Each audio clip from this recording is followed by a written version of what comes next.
Assalamualaikum warahmatullahi wabarakatuh.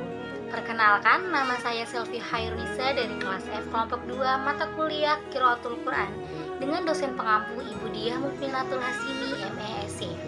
Pertama-tama marilah kita ucapkan puji syukur kepada Allah SWT yang mana telah memberikan kita semua nikmat sehat secara jasmani maupun rohani. Saya selaku moderator akan bertugas membimbing jalannya presentasi kelompok 2 yang akan menyampaikan materi tentang keutamaan.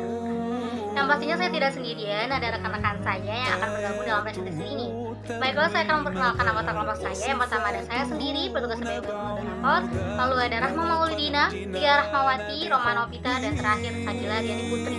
Baiklah, selama 30 menit ke depan kelompok kami akan menjelaskan kepada ibu dan teman-teman semua mengenai keutamaan Al-Quran, yang nantinya di presentasi kami harapkan teman-teman dapat memahami keutamaan Al-Quran. Materi yang pertama disampaikan oleh saya sendiri, yaitu pengertian Al-Quran. Al-Quran adalah kitab Allah SWT yang diturunkan kepada Nabi Muhammad SAW melalui perantara malaikat Jibril. Dalam Al-Quran mengandung tunjuk, pedoman, dan pelajaran bagi siapa yang mempercayai serta mengamalkannya. Bukan hanya itu, Al-Quran juga kitab suci terakhir yang diturunkan Allah SWT, yang isinya mencakup segala pokok-pokok syariat yang terdapat dalam kitab-kitab suci yang diturunkan sebelumnya. Karena itu, setiap orang yang membaca Al-Quran akan bertambah cinta kepadanya, cinta untuk membacanya, cinta untuk mempelajarinya dan memahaminya, serta pula untuk mengamalkan dan mengajarkannya. Al-Quran adalah sebaik-baik bacaan bagi orang mukmin, baik dikala senang maupun dikala susah, dikala gembira ataupun dikala sedih. Bahkan membaca Al-Quran menjadi obat dan penawar bagi orang yang gelisah jiwanya. Adapun Al-Quran adalah penjelasan bagi segala hal, sebagaimana firman Allah dalam surat An-Nahl yang berbunyi, "Wa nazzalna 'alaikal kitaba tibyanan likulli syai'", yang artinya kami turunkan kepadamu kitab Al-Quran untuk menjelaskan segala sesuatu. Dalam surat An-Nahl ayat 89. Abdullah bin Mas'ud radhiyallahu anhu pernah berkata, telah diterangkan kepada kami seluruh ilmu dalam Al-Quran dan juga segala sesuatu. Oleh karena itu, Al-Quran menghimpun berbagai macam ilmu yang terkait dengan persoalan di dunia, yang membuktikan kebenaran perkataan Abdullah bin Mas'ud radhiyallahu anhu baik secara langsung, samar, isyarat, dan tersirat. Selain itu, Al-Quran pun memiliki keistimewaan dan keutamaan dibandingkan dengan kitab-kitab suci yang lainnya. Yang pertama ada memberi pedoman dan petunjuk hidup lengkap beserta hukum-hukum untuk kesejahteraan dan kebahagiaan seluruh umat manusia dimanapun berada, serta di segala zaman apapun dari waktu. Yang kedua, memiliki ayat-ayat yang mengagumkan sehingga pendengar ayat suci Al-Quran dapat dipengaruhi jiwanya. Yang ketiga, memutus rantai taklid yang menghilangkan kebebasan berpikir serta memperlama kemampuan berupaya dan berkarya manusia. Yang keempat, memberi gambaran umum ilmu alam untuk merangsang perkembangan berbagai ilmu. 5. Memiliki ayat-ayat yang menghormati akal pikiran sebagai dasar utama untuk memahami hukum dunia manusia. 6. Menyamakan manusia tanpa pembagian strata, kelas, golongan, dan lain-lain yang membentukkan perbedaan manusia di mata Allah. 7. Melepas kehinaan pada jiwa manusia agar terhindar dari perubahan terhadap hukum serta menanamkan keikhlasan jiwa. Materi selanjutnya adalah B. Keutamaan membaca Al-Quran. Banyak sekali anjuran dan keutamaan membaca Al-Quran, baik dari Al-Quran maupun As-Sunnah. Di antara perintah membaca Al-Quran adalah firman Allah SWT yang berbunyi, A'udzu billahi minasyaitonir rajim.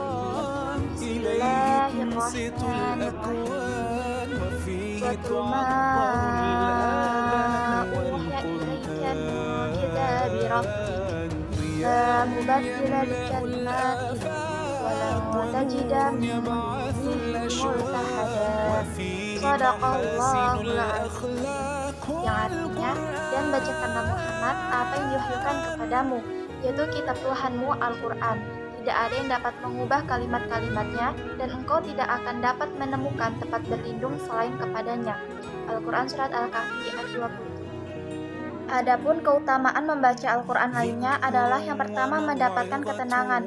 Dari Abu Hurairah radhiyallahu anhu bahwasannya Nabi Muhammad SAW pernah bersabda, tidaklah suatu kaum berkumpul di sebuah rumah Allah atau masjid, mereka membaca kitab Allah dan mempelajarinya di antara mereka, terkecuali akan turun ketentraman kepada mereka.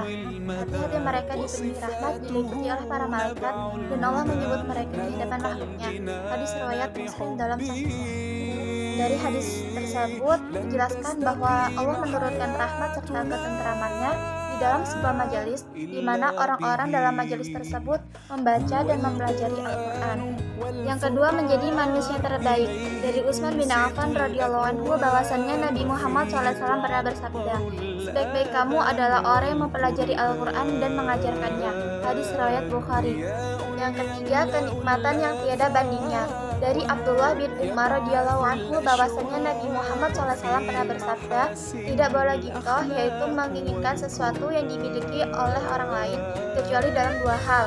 Yang pertama, orang yang diberikan Allah SWT keahlian tentang Al-Quran, maka dia melaksanakannya, yaitu membaca dan mengamalkannya malam dan siang hari. Yang kedua, orang yang diberikan Allah SWT kekayaan harta, maka ia infakkan harta tersebut sepanjang hari dan malam." Muttafaqun alaih. Yang keempat, Al-Quran memberi syafaat di hari kiamat. Dari Abu Umamah Al-Bahili radhiyallahu anhu, ia berkata, "Saya mendengar Rasulullah SAW bersabda, bacalah Al-Quran, sesungguhnya ia akan datang pada hari kiamat memberi syafaat bagi ahlinya, yaitu orang yang membacanya, mempelajari dan mengamalkannya." Hadis riwayat Muslim. Baiklah, saya di sini akan menjelaskan tentang keutamaan mengajarkan dan mempelajari Al-Quran. Sesungguhnya mempelajari dan mengajarkan Al-Quran serta menerangkan makna dan hukum-hukumnya kepada manusia termasuk dalam kategori amalan yang paling baik dan mulia. Banyak sekali hadis Nabi SAW yang mendorong kita untuk mempelajari dan mengajarkan Al-Quran.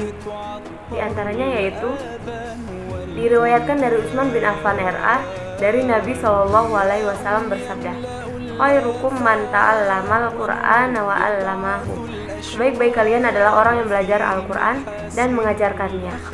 Hadis kedua diriwayatkan dari Utsman bin Affan RA bahwa ia berkata, telah bersabda Nabi SAW, "Inna afdalakum man ta'allamal Qur'ana wa 'allamahu."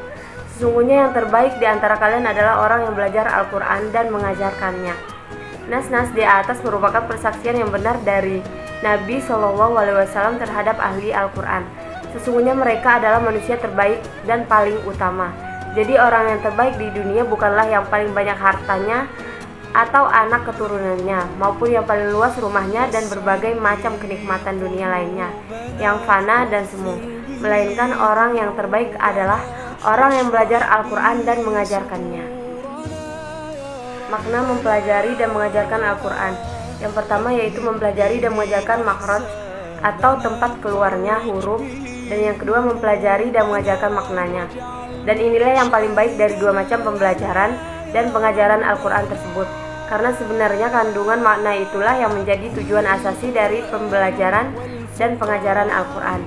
Adapun mempelajari dan mengajarkan makhraj huruf atau ilmu tajwid merupakan sarana untuk mencapai tujuan tersebut. Selanjutnya adalah keutamaan menghafal Al-Quran. Ketika orang-orang mukmin masuk ke dalam surga, maka seorang hafiz Al-Quran memiliki kemuliaan yang lain, di mana dia lebih tinggi derajatnya dan kedudukannya dibandingkan dengan yang lainnya. Kedudukannya di akhirat begitu tinggi diangkat sebagaimana dia telah diangkat derajatnya di dunia. Hal ini berdasarkan hadis yang diriwayatkan dari Abdullah bin Amr radhiyallahu anhu. Ia berkata, Rasulullah SAW pernah bersabda yang artinya, "Dikatakanlah kepada sahabat Al-Quran, bacalah dan naiklah dan tartilkanlah bacaanmu sebagaimana engkau dulu membacanya secara tartil di dunia. Karena sesungguhnya tempatmu terletak di akhir ayat yang engkau baca." Selanjutnya adalah keutamaan menghafal Al-Quran bagi kehidupan di dunia dan di akhirat. Yang pertama adalah keutamaan yang pertama menjadi golongan manusia yang terbaik. Lebih utama untuk menjadi imam sholat, mendapatkan syafaat, pahala yang berlipat ganda, keinginan dikabulkan oleh Allah SWT, memiliki kedudukan yang tinggi, punya cahaya lebih indah dari matahari, dan yang terakhir adalah akan diselamatkan mahkota dan juga. Baik, di sini saya akan menyampaikan kesimpulannya, yaitu Al-Quran adalah kitab Allah Subhanahu wa Ta'ala yang diturunkan kepada Nabi Muhammad SAW melalui perantara malaikat Jibril. Dalam Al-Quran mengandung petunjuk, pedoman, dan pelajaran bagi siapa yang mempercayainya serta mengamalkannya. Al-Quran pun memiliki keistimewaan dan keutamaan dibandingkan kitab-kitab suci lainnya. Al-Quran memiliki banyak keutamaan, baik keutamaan dalam bacanya, keutamaan dalam mengajarkannya, dan mempelajarinya, serta keutamaan menghafalkannya. Demikian beberapa hal yang bisa kami sampaikan pada kesempatan ini.